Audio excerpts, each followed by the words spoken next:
Gold hub తాకట్టులో ఉన్న బంగారాన్ని విడిపించి కొనబడును. అదే రోజు ఆన్లైన్ ధరకు కొని డబ్బులు ఇవ్వబడును. నమస్తే, వెల్కమ్ టు మనం టీవీ.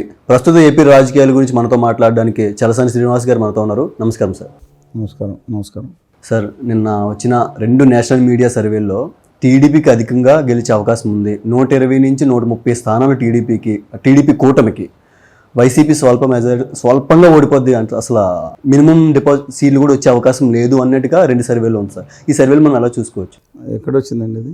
అంటే మౌలిక పార్లమెంట్ సీట్లో వచ్చినట్టుంది, అసెంబ్లీ కూడా వచ్చిందా? 2 వచ్చింది సార్.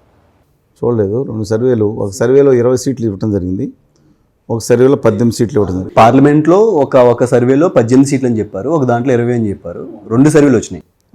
అసెంబ్లీ వరకు అయితే 120 నుంచి 130 వరకు సిఎన్ఎన్ఎస్ సర్వే అని చెప్పారు.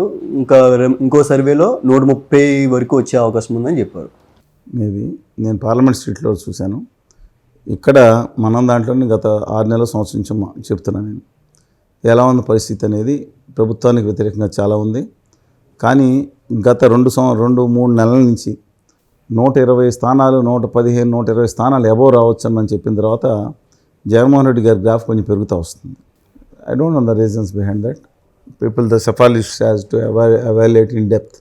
అందువలన 105 స్థానాలు రావచ్చు అనేది నా అభిప్రాయం అండి. ఎందుకంటే అపార్ట్ ఫ్రమ్ సెఫాలజిస్ట్ రిపోర్ట్స్, ఇప్పుడు వాళ్ళు కూడా స్థానికులకి చేయించుకుంది, వాళ్ళ శాంపుల్ సైజ్ ఎంత అనేది. అపార్ట్ ఫ్రమ్ దట్ నాకు మన సొంత మనుషులు అనేక ప్రాంతాలు ఉన్నారు.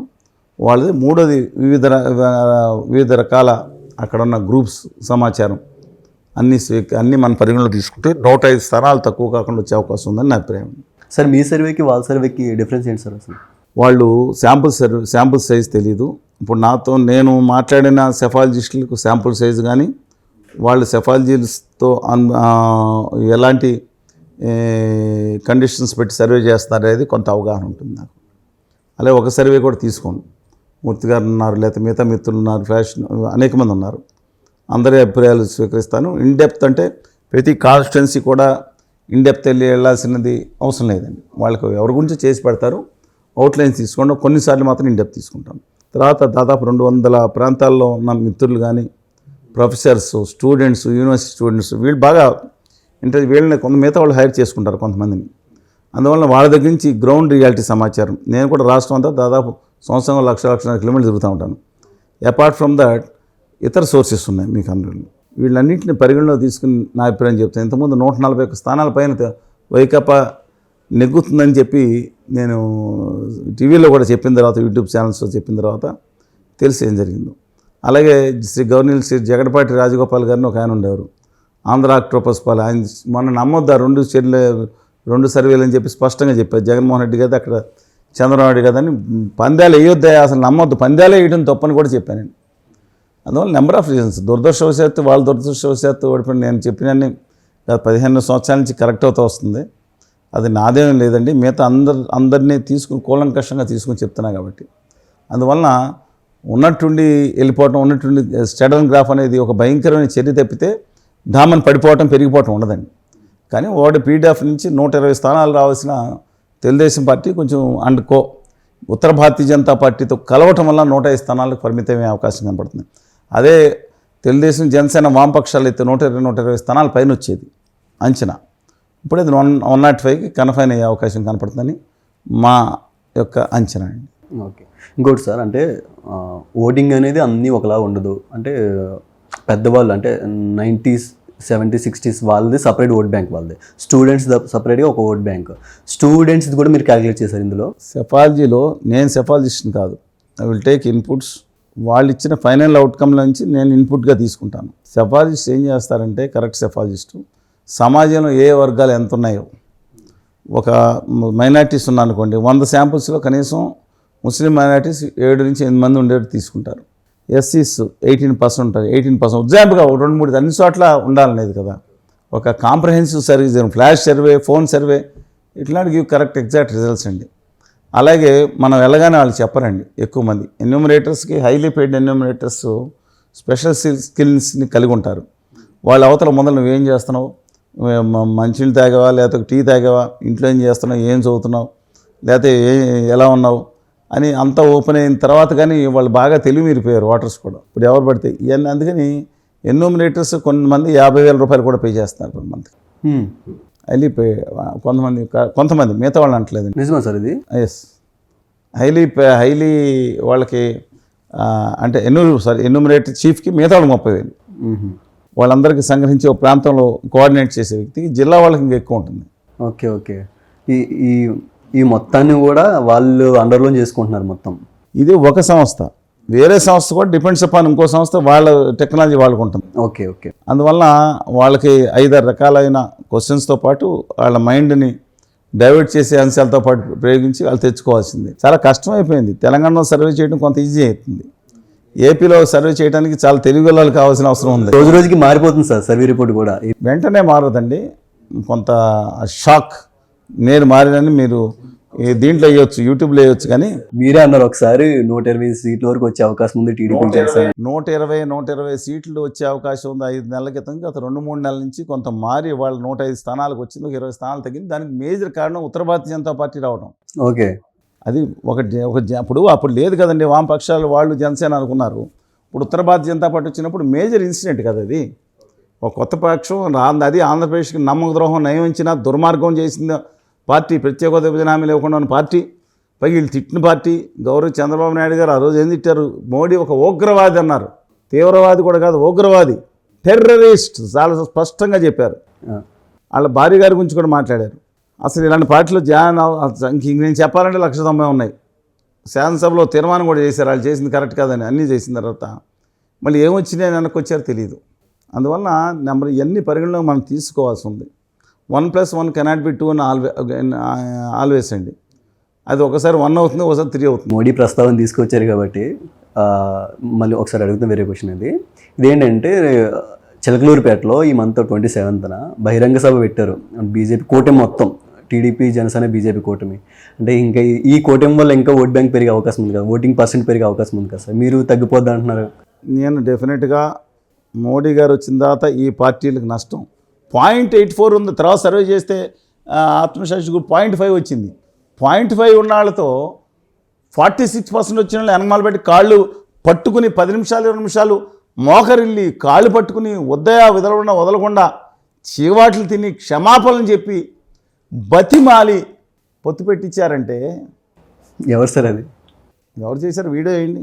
ఈ 2 రాష్ట్రాల్లో దమ్మున్న వ్యక్తిగా పేరుగాంచిన వ్యక్తి ఇవాళ నిజంగా కనుక పాచిపోయిన లడ్డు లడేంగే సబ్ లడేంగే అనాలి. ఉత్తర భారతీయ జనతా పార్టీ చేసే వాళ్ళు చేసే అహంకారం నిలదీద్దాం.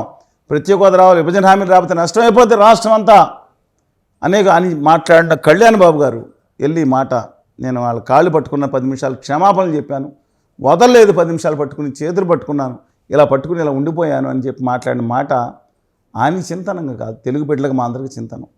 అవసరమే ఉందండి. అసలు ఆయన దమ్ముండి తొడగొట్టి నిలబెడితే ఆయన వెనకమాల మిగతా పార్టీలు వస్తాయి. తెలుగు జాతి 13.5 కోట్ల మంది నిలబడుతుంది. కేంద్రం చేసే దుర్మార్గాలు 9 సంవత్సరాల నుంచి బడ్జెట్లో కూడా మోసం చేసిన పార్టీని ఆయన కాళ్ళు పట్టుకుంటాం ఏంటండి?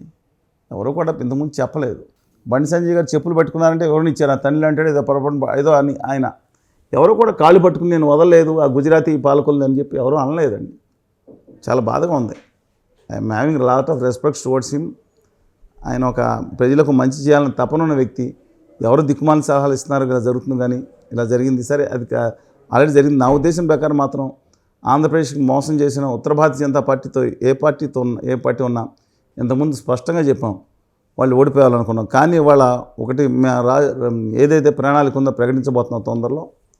ప్రజలు ఎవరికి ఓటు వేయాలో అది మేము 3% ప్రభావం చూపిస్తామా, 5% ప్రభావం చూపిస్తామా, ఆత్మగౌరవం అన్న తెలుగోడు ఆంధ్రుడి యొక్క గుండె కలిగిన బాధని ఎలా తీర్చడానికి ఈ కుల గిజ్జి మత పిచ్చి సైకో ఫ్యాన్సీ పిచ్చి దేశవ్యాప్తంగా వాళ్ళు ప్రచారం చేసుకుంటా ఉన్నారు ఉత్తర భారతీయ జనతా పార్టీ. అది ఆంధ్రప్రదేశ్లో లేకుండా చేయగలిగి భావితరాల భవిష్యత్తు ముఖ్యం అనుకుంటే ఆ రోజు మేము భవిష్యత్ కార్యాచరణను ప్రకటిస్తాం. అంటే సార్ మీరు ప్రత్యేక హోదా కోసం బాగా పోరాడుతున్నారు. రేపు జరిగే మీటింగ్లో ఈ కూటమి వచ్చిన వెంటనే ప్రత్యేక హోదా ఇస్తామని హామీ ఇస్తే మీరు సపోర్ట్ చేస్తారు సార్? అంటే మీరు ఉత్తర భారతీయ జనతా పార్టీ కనుక ఇప్పుడే చర్య తీసుకోవచ్చు. రేపు దాకా ఎందుకు నోటిఫికేషన్ అవ్వలేదు. ఖచ్చితంగా వాళ్ళ విధానం సవరించుకుంటాం ఒకటి. తర్వాత ప్రత్యేక హోదా విభజన హామీలన్నీ అమలు చేస్తున్నామని చెప్పి నిర్ణయం ఇప్పుడు తీసుకుని ప్రకటించేస్తే సరే, బడ్జెట్లో వచ్చేయన్నీ నష్టాన్ని మాకు 9 ఏళ్ల పాటు చేసిన నమ్మక ద్రోహాన్ని మేము సరిచేస్తామని ఒక వివరణ ఇచ్చిన తర్వాత చేస్తే 1000 అన్ని విభజన హామీలు అమలు చేస్తే నేను చెప్పిన మొదట 1000 కొబ్బరికాయలు కొడతానని రాజ్నాథ్ సింగ్ గారికి చెప్పాను, అమిత్ షా గారి ఇంటి ముందు కూడా చెప్పాను. ఇవాళ మళ్ళీ చెప్తాం 1000 కొబ్బరికాయలు కొడతాం. వాళ్ళ పార్టీ కాలం మీద ఎలాంటి నమ్మకాలు తిప్పంది. ఆంధ్రప్రదేశ్ నమ్మక ద్రోహం చేశారు, నయవంచం చేశారు, బడ్జెట్లో చేస్తున్నారు, ప్రతి దాంట్లో చేస్తున్నారని కదా బాధ. అయినా సరే వాళ్ళు కాళ్ళు పట్టుకుందాం ఎందుకు పోతున్నారని ఒక తెలుగుదేశం జనసేన కాదు, వైఎస్ఆర్ కాంగ్రెస్ పార్టీ ఏం చేస్తుంది? దొడ్డిదారిని పట్టుకోవట్లేదా? వీళ్ళు మెయిన్ దారిలో వెళ్ళి కాళ్ళు పట్టుకుని వచ్చాయని చెప్పుకున్నారు. దొడ్డిదారులు ఆయన పట్టుకున్నారు, చెప్పుకోపోయినా డైరెక్ట్గా పట్టుకున్నాను కళ్ళ ముందే చూసాక పట్టుకోపోయి అంటే పెద్దవాళ్ళని గౌరవించడం తప్పంట్లా. నేను పట్టుకున్నాను. తెలుగుదేశం పార్టీలో 90% కేడర్కి మోడీ గారు నమ్మకద్రోహి నమ్మకం చేశారని ఉంది. దాదాపుగా 90% మీరు కనుక్కోండి. చంద్రబాబు నాయుడు అరెస్టులో ఖచ్చితమైన హస్తం ఉందనుకుంటున్నారు. అమరావతి నాశనం చేయడంలో జగన్మోహన్ రెడ్డి గారికి తోడుగా ఉంది ఆయన అని అనుకుంటున్నారు, చాలామంది అనుకుంటున్నారు. ఆ పార్టీకి వాళ్ళ కడుపులో కత్తులు వేసుకుని బీజేపీ వాళ్ళు కూడా చాలామంది వీళ్ళు చెంబా అని చాలా భయంకరంగా సోషల్ మీడియా ఫుట్బాల్ ఆడుకున్నారు చంద్రబాబు నాయుడు గారు. ఇప్పుడు కూడా అసహించుకున్నారు. వీళ్ళిద్దరే కలయకంటే కడుపులో కత్తులు వేసుకుని కడించుకున్నారు, ఒకళ్ళకి పొడుచుకుందట్టు. అది లాంగ్ స్టాండింగ్ ఉండదండి. ఇవాళ చంద్రబాబు నాయుడు గారు కనుక డెఫినెట్గా వస్తే ఆయన చూసుకుంటారు, మామూలు ఆయన కాదు. జగన్మోహన్ రెడ్డి గారు కూడా దురదృష్టవస్తే తెలుగుదేశంలో వీళ్ళు ఒక తోలుబొమ్మలు ఆడిస్తున్నారు. మోడీ గారు తోలుబొమ్మలు ఆడిస్తున్నారు అనుకున్నారు. పనికి మాల వీళ్ళు మా గుజ్జుగా గాళ్ళు అంటే ఏంటో చూపిస్తున్నాను, మా కాళ్ళ దగ్గర రప్పించుకున్న ఒక్కొక్కడే అని గౌరవ ప్రధానమంత్రి గారు అమిత్ షా గారు అనుకోండవచ్చు. లేదా అవతల మీద కక్షాన్ని తీసుకుంటామని విధానం సరికాదని. ప్రజాస్వామ్యం బతకాలండి, ప్రజాస్వామ్యం బతకాలి. ఆంధ్రప్రదేశ్ ప్రజల హక్కులు ఆత్మగౌరవం నిలబడాలి. ఆ విధంగా మన కార్యాచరణలు తిట్టుకున్న వాళ్ళు తిట్టుకుంటారు నన్ను, కానీ వీడియో తర్వాత 2 ఏళ్ల తర్వాత వేసుకుని చూడమని నేను చెప్పిన అక్షర సత్యం. ప్రతి మాట చంద్రబాబు నాయుడు గారు తక్కువ వ్యక్తి కాదు, దక్షిణాది ఉన్న stall what political leader. Is తక్కువ మనిషి కాదు ఆయన. చక్రం తిప్పినాడు ఒకప్పుడు ప్రధానమంత్రుల విషయంలో, ఎంపిక విషయంలో, రాష్ట్రపతి ఎంపిక విషయంలో డెఫినెట్గా ఆయన హస్తం కూడా ఉంది. ఇది సత్యం. అలాంటి మనిషిని వాళ్ళ తోలు బొమ్మలాగా ఆడిస్తారా? అలాగే జగన్మోహన్ రెడ్డి తక్కువ ఆయన వచ్చే కేంద్ర మంత్రి పదవి, వచ్చే రాష్ట్ర ముఖ్యమంత్రి పదవి వాళ్ళు హామీ ఇచ్చిన పక్కన పెట్టుకుని సోనియా గాంధీ లాంటి ఈ దేశంలో ఢిల్లీ పాదుషాలు మహారాణి సాహిబాలను ఎదిరించిన వ్యక్తి ఆయన.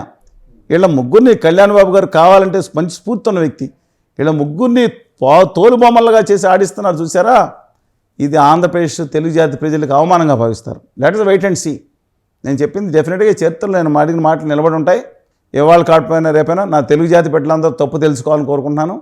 మన ఆంధ్రప్రదేశ్ హక్కులు ఆత్మగౌరవం కోసం నిజాయితీకి పోరాడాలని కోరుకున్నాం. 2019 తర్వాత తీవ్రమైన ఉద్యమం చేశాం మేము. మేజర్ మీడియాలు చూపించలేదు, నేను బాధ్యుని కాదు దాంట్లో. ఢిల్లీ నుంచి గల్లీ వరకు ఉద్యమం చేశాం, చాలా గట్టిగా ఉద్యమం, పూర్వం కంటే ఎక్కువ ఉద్యమం చేశాం. I'm leaving to the discussion of the people. Thank you sir, thank you so much. ధన్యవాదాలు.